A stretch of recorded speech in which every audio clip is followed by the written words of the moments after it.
Vamos lá então, questão 194. Dada a sequência de implicações. Aquilo que a gente falou em aula, implicação é outra coisa, isso aqui é condição, mas deixa para lá. Se P, então Q, se Q, então R, se R, então T, e se T, então S.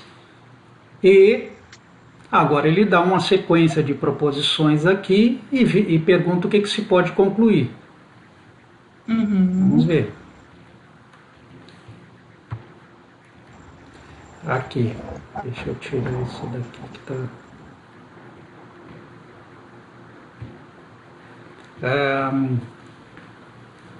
Tá, então aqui ó, as proposições em linguagem simbólica, ele já deu em linguagem simbólica, mas a gente faz isso, empilha as proposições e verifica a conclusão. Então, se P então Q, premissa 1, se Q então R, a premissa 2, se R então T, é a premissa 3, se T então S, é a premissa 4. Pode ver que tem um engavetamento de silogismos hipotéticos aqui. Deixa eu ver se eu consigo pegar o marcador aqui.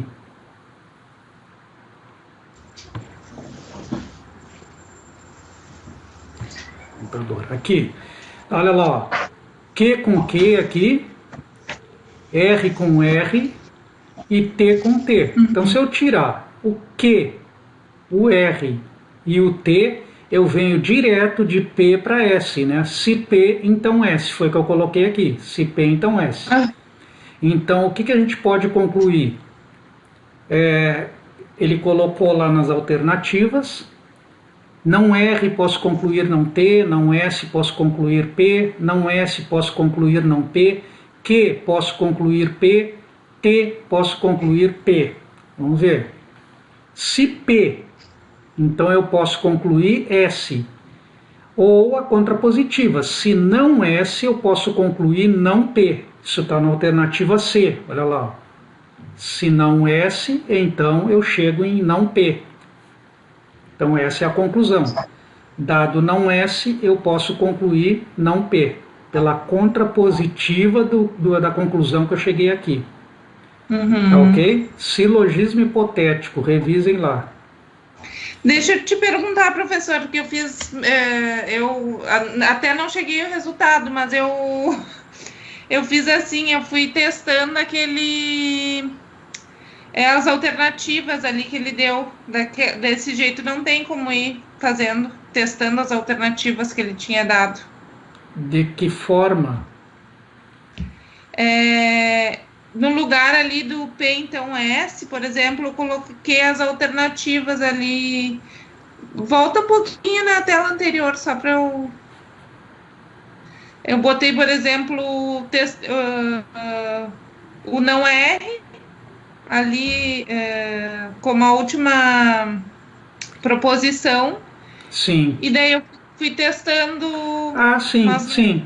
Sendo ela verdadeira, e tu vai verificar se o não T fica verdadeiro. É isso? Isso, uma por uma. Mas eu posso também... É claro que a aplicação de silogismo hipotético pode reduzir o tempo de solução ou pode complicar minha vida, porque eu posso tirar fora daqui uma das proposições que eu precisaria para chegar na conclusão. Então, se por acaso eu chegar num vazio aqui, não conseguir concluir, eu volto e deixo de fazer por silogismo hipotético.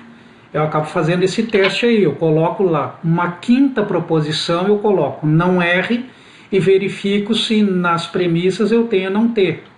Eu posso tirar não T como verdadeiro das premissas. Depois eu coloco não S e vou testando uma por uma. Aqui eu teria que testar basicamente dois resultados, né? Porque aqui tem não S para concluir P e não S para concluir não P. Tá certo, dá para fazer assim.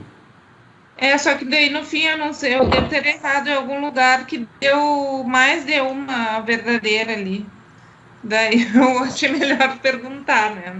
Mas eu acho que desse jeito é mais fácil mesmo. Tá. Quem sabe pintar não é insensível. Mutantes não sabem escrever.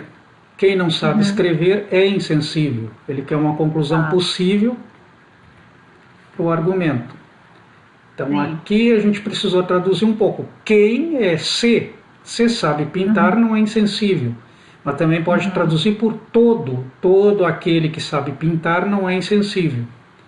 Mutantes não sabem escrever, eu posso dizer todo aquele que é mutante não sabe escrever. Ou se o sujeito é mutante, então ele não sabe escrever. E de novo, quem? Quem não sabe escrever é insensível.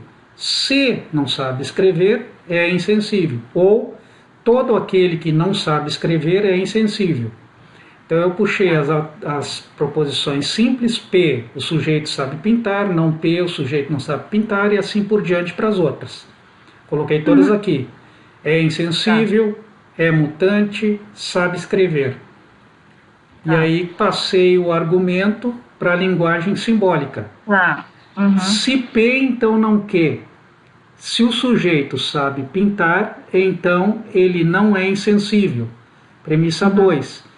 Se R, então não S. Se o sujeito é mutante, então ele não sabe escrever. E a premissa 3, se não S, então Q. Se o sujeito não sabe escrever, então ele é insensível. Está aqui o argumento que ele deu em linguagem simbólica. Eu quero uma conclusão. Como eu estou vendo aqui só proposições condicionais, eu vou tentar silogismo hipotético ou transitividade. Só que aqui não se presta para transitividade porque não tem nenhuma conjunção ou disjunção inclusiva numa das pontas aqui da condição. Então, eu não posso... Olha o que eu fiz, professor. Eu entendi depois com a explicação, mas olha o que eu fiz. Eu não posso, ali no primeiro quadro que o senhor montou ali, P1, P2, P3, eu não posso de cara já cortar o não S da P2 e da P3? Sim, pode. Pode, acho que foi feito aqui. Porque daí eu cheguei numa outra conclusão. Qual a conclusão? Talvez a contrapositiva dessa daqui, se P, então não é. O que eu fiz? Eu cortei, a primeira coisa que eu fiz, eu cortei o não S da P2 e da P3, tá? Ficou se R, então Q. Isso, daí ficou se P, então não Q, se R, então Q, tá? Aí depois eu fiz eu inverti ela, né? E daí cortei o não Q com o não Q. Daí ficou se P, então não R. Se P, então não R, é a contrapositiva dessa conclusão aqui. Se P, então não R, aplica a contrapositiva ali. Fica se P, então não R aqui, né? Também é a conclusão. Então foi o que foi feito aqui, ó. Eu fiz a contrapositiva dessa aqui, aqui, ó. Se não S, então Q, a contrapositiva é se não Q, então S. E aí eu juntei com aquela lá de cima, ó. Mandei o Q embora. Ó, silogismo hipotético entre a premissa 1 e premissa 3. Então o não Q sai aqui, ó. Fica se P, então S. Está aqui, premissa 4. Se P, então S. Do silogismo entre P1 e P3. Silogismo hipotético. E juntei com a premissa 2. Se R, então não S, que eu não mexi nela. Aí o que eu fiz aqui? Fiz a contrapositiva da premissa 4. Ficou se não S, então não P. Está aqui. E aí fiquei de novo com um silogismo hipotético entre a P4 e a P2 aqui, ó. Tira o não S, sobra se R, então não P. Então está aqui, se R, então não P. No caso de ter feito a contrapositiva dessa P2 aqui, eu ficaria com se P, então não R. Que também é certo a conclusão. Então, se o sujeito é mutante, então ele não sabe pintar. E a contrapositiva é, se ele sabe pintar, então ele não é mutante. Dá no mesmo. Então a alternativa B é a resposta do argumento. B, mutantes não sabem pintar. Tá. Ok? Tá certo o que você fizeste. Mas às vezes dá uma olhada. Se há uma condição na conclusão, sempre dá uma olhada para ver se não está com a contrapositiva. Tá. Faz a contrapositiva e tu já vai chegar na conclusão. Mas tá certinho esse procedimento aí. Tá bom. Bem, era essa a dúvida. A outra era a 218, né? Era essa? Tá, entendi. Era essa? Isso. Se a laranja está azeda, então a manga não está doce. Ou a manga está doce ou o André não gosta de manga. Ora, André gosta de manga. Logo, então vamos lá. As proposições simples, sempre corre atrás delas primeiro. Vamos chamar de P, a laranja está azeda. Então não P é a laranja não está azeda. Q, a manga está doce. Não Q, a manga não está doce. R, o André gosta de manga. Não R, o André não gosta de manga. Então a premissa 1 é: se a laranja está azeda, então a manga não está doce. Está aqui em linguagem simbólica. Premissa 2 é uma disjunção exclusiva. Ou a manga está doce, ou André não gosta de manga. E a premissa 3 é: André gosta de manga. Então a gente já viu, a gente começa pela proposição simples. Aqui os valores estão numerados, né? O primeiro valor verdadeiro aqui, e aí eu vou lá para a premissa 2. R é verdadeiro, então não R é falso. Está aqui o segundo valor colocado. Disjunção exclusiva. Para dar verdadeira é necessário que apenas uma das proposições seja verdadeira. Então só resta um valor para a proposição Q, verdadeiro. Está aqui, terceiro valor lógico colocado, verdadeiro na proposição Q. A proposição Q é verdadeira na premissa 2. Então, não Q na premissa 1 vai ser falso. Está aqui o quarto valor. Falso na proposição não Q da premissa 1. Então, agora eu tenho uma condição, preciso que ela seja verdadeira para o argumento ser válido. Então, resta o valor falso para a proposição P na premissa 1. Então, agora nós temos os valores lógicos de todas as proposições aqui, ó. P é falso. Para a conclusão tem que vir não P, tem que ser verdadeiro para a conclusão. Não Q é falso, então Q é verdadeiro. E R já estava aqui como proposição, como premissa, é verdadeiro também. Então qualquer proposição composta que eu fizer com não P, Q e R, que dê resultado lógico verdadeiro, vai ser conclusão do argumento. Ele colocou lá na alternativa C assim: a laranja não está azeda, não P. E a manga está doce, Q. Ele botou não P e Q na conclusão. Sendo as duas verdadeiras, a conjunção é verdadeira quando as duas proposições são verdadeiras, então eu consegui uma conclusão verdadeira para o argumento. Gabarito alternativa C. A laranja não está azeda e a manga está doce. Tá ok? E eles, professor, eles poderiam colocar uma resposta, por exemplo, com ou, com outro... Pode? Ou, por exemplo... Poderia colocar assim, ó. A laranja está azeda. Desculpa, a laranja não está azeda. Se a laranja não está azeda, então o André gosta de manga. É só tu testar os valores, vai lá e põe os valores. A laranja não está azeda, é verdadeiro. André gosta de manga, verdadeiro também. Aí seria uma condição e seria verdadeira, serve como conclusão. Eu poderia ter concluído simplesmente isso: a laranja não está azeda. Não P é uma proposição verdadeira tirada da premissa. Então serve como conclusão. Para o argumento ser válido, eu tenho que colocar na conclusão uma proposição verdadeira que tenha vindo das premissas. É isso que é validar argumento. Para que o argumento seja válido, é necessário que aqui na conclusão eu tenha uma proposição verdadeira, sempre que todas as premissas forem verdadeiras. E a verdade da conclusão vem das premissas. É de cima para baixo. Então eu não posso pegar e colocar a conclusão, colocar a verdade na conclusão e depois ir verificar as premissas. É de cima para baixo. Das premissas para a conclusão. Ok? Tá. Essa aí. Considere as seguintes proposições condicionais.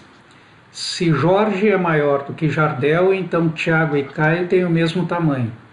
Se Tiago e Caio têm o mesmo tamanho, então Pedro é maior do que Jardel. Se Pedro é maior do que Jardel, então Jorge é maior do que Tiago. Sabendo-se que Jorge não é maior do que Tiago, qual das seguintes alternativas apresenta uma proposição verdadeira de acordo com as apresentadas acima? Na verdade não são operadores, são sinais relacionais, né? Tá, eu botei Jorge maior do que Jardel, Jô maior que Já. Tá aqui. Se Jorge é maior do que Jardel, então T igual a C significa Tiago e Caio têm o mesmo tamanho. P maior do que JA, Pedro é maior do que Jardel. Jô maior do que T, Jorge é maior do que Tiago. E Jô menor ou igual que T, Jorge não é maior do que Tiago. Então eu montei o argumento todo aqui, ó. Se Jorge é maior do que Jardel, então Tiago e Caio têm o mesmo tamanho. Se Tiago e Caio têm o mesmo tamanho, então Pedro é maior do que Jardel. Se Pedro é maior do que Jardel, então Jorge é maior do que Tiago. E aí ele diz, ora, Jorge não é maior do que Tiago, então Jorge é menor ou igual que o Tiago. E agora nós temos aqui o quê? A gente pode dar uma olhada aqui, a gente tem o silogismo hipotético aqui, ó. E silogismo hipotético aqui. Então, se eu retirar aqui na diagonal esses dois, Tiago igual a Caio nas premissas 1 e 2, e Pedro maior do que Jardel nas premissas 2 e 3, eu venho direto de Jorge maior do que Jardel para Jorge maior do que Tiago. Então, se Jorge é maior do que Jardel, então Jorge é maior do que Tiago.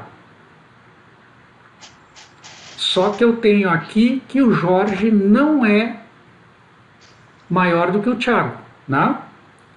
Então, se isso é verdadeiro, aquilo ali é falso. Ó, Jorge maior que Tiago é falso. Se é falso nessa condição que vem de lá para cá, ó, Jorge não é maior do que Jardel. Então, o Jorge é menor ou igual que Jardel. Então, eu posso tirar das premissas, eu posso chegar às seguintes conclusões. Tiago e Caio não têm o mesmo tamanho. Então, Jorge é menor do que Jardel. Se Pedro é menor ou igual do que Jardel, então Tiago e Caio não têm o mesmo tamanho. Veja que aqui também dá um silogismo hipotético, ó, que vem daqui, ó. Se Jorge é menor do que Tiago, então o Jorge é menor ou igual do que o Jardel. Aqui, ó, Jorge menor ou igual que Tiago, então Pedro menor ou igual que Jardel. Isso tudo pode ser tirado daqui, ó. Eu posso fazer sem usar silogismo hipotético. Isso aqui é verdadeiro. Se isso aqui é verdadeiro, a premissa 4, então aqui, isso aqui vai ser falso.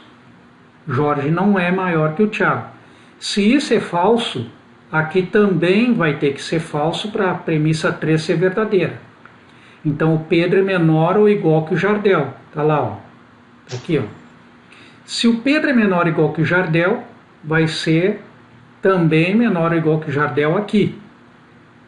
Certo? É falso aqui, vai ser falso lá. Então, Tiago igual ao Caio também é falso. Significa que Tiago e Caio não têm o mesmo tamanho. Ó. Tiago diferente do Caio. Se esse aqui é falso, aquele lá também é falso. E por consequência, esse aqui também é falso. O Jorge não é maior do que Jardel. Então o Jorge é menor ou igual que Jardel. Então eu trouxe todas essas conclusões para cá e vi qual delas que se encaixava na conclusão. Vamos ver o que diz a alternativa C, que é o gabarito. Jorge não é maior do que Jardel e Tiago e Caio não têm o mesmo tamanho. Jorge não é maior do que Jardel. Onde é que nós temos isso? Aqui, ó. Jorge não é maior do que Jardel. Tá? E Tiago e Caio não têm o mesmo tamanho. O argumento 2 ali, professor, você pode botar ali o argumento 2, por favor.